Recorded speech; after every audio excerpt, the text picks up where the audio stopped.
Ellie received a text message that changed her life. Her friend was inviting her to be a volunteer teacher in a place she had never heard of before, Chuuk, a small island in Micronesia.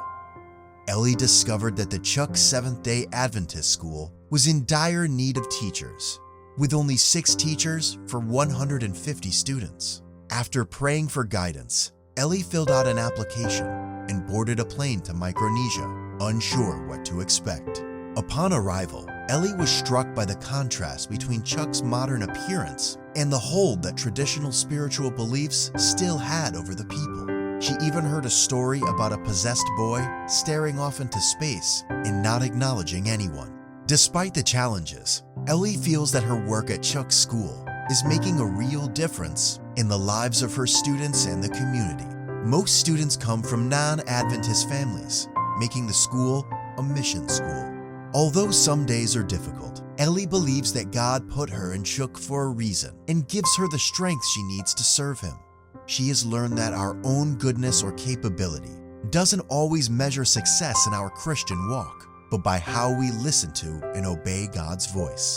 Through Ellie's experience, we can see that God is calling each of us to stretch our faith on behalf of His end-time mission, whether that means going where He calls us or returning to Him tithes and promise, which is our regular and systematic offering.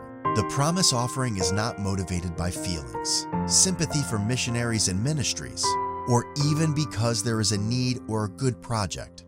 Promise offering is a regular offering because it is given as frequently as we receive a financial blessing or income from Him.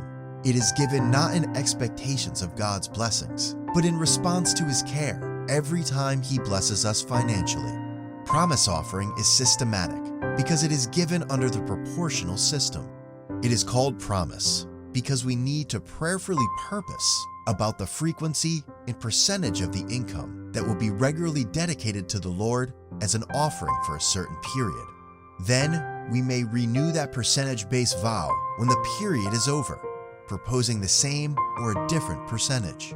Following Ellie's commitment to God's mission, you may ask God in prayer now which percentage of your income He is inviting you to return to Him regularly and systematically as your promise offering.